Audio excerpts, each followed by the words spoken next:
Thank you, Bob. Hey, God's good, right? Look at the weather. You know, one of the things we do is church, and this is our church. So we always ask for God to take care of the thermostat for us, and this is it. Hey, before we get started on a script that I wrote, because if I just talk from the heart, I tend to chase bunnies. So first, I want to say thank you to all the volunteers.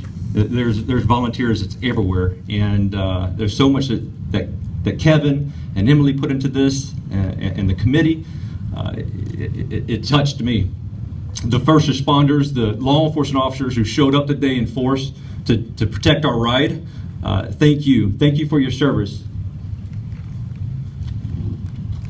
You know, I can testify to how good God is, because on September 10th, 2011, my life changed forever. A major insurgent attack on our installation during my 4th deployment in Afghanistan left me wondering about the next chapter in my life. After being medically retired and going through the rigors of rehabilitation, I witnessed countless organizations doing outstanding work for our vets. But none was helping our families. You see, there's one thing that's more important than self-efficacy. It's my family. My family is why I fought and is why I fight. It is my family that provides true healing, gives me a purpose, and strengthens my faith. It is at home that healing happens for me. Having held on to a divine calling to work with children and youth for over 8 years, I finally decided it was time to launch. In prayer and supplication, I extracted best practices from all of the nonprofits that helped me along the way. I learned that it's the common thread of a warrior ethos that cultivates a purpose-driven life. Give a vet a mission and let them earn their stripes. Don't pacify them. It is faith and family that are key to overcoming. It is organizations like Tin Can that walks gratitude, fosters camaraderie, and generates a revival within.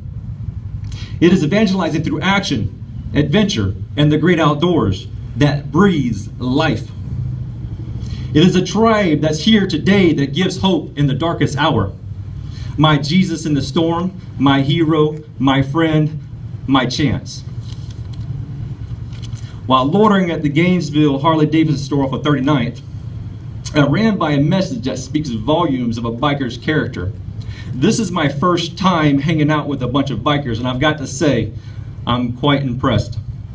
The values, unifying power, and compassion I've witnessed in bikers is nothing short of what I witnessed in the military. Allow me to quote Harley-Davidson's United We Roll campaign. You know who makes America roll? Americans. Every one of us. That's who.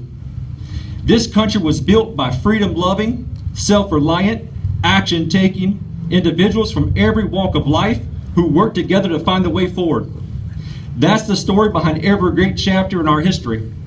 America has never faced a problem Americans could not fix by looking each other in the eye, shaking hands, and firmly resolving to hammer out a solid solution. The generations before us proved that our destiny isn't to remain divided. Our destiny is to do what we do best. Find common ground, roll up our sleeves, and get to work. Love for freedom is the bond that we all share. This is not a partisan idea. It's the bedrock of our country. So let's start there. Let's come together to show the world that freedom is the most powerful unifying on the face of the earth. As a child in school, I pledged my allegiance to the flag. Till this date, I pledge my allegiance to the flag.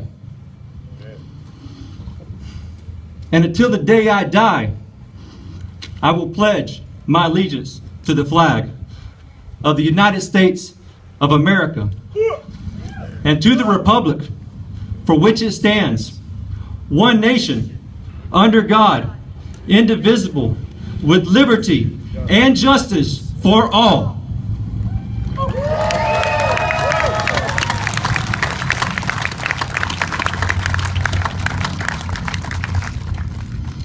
In the famous last words of Todd Beamer, let's roll.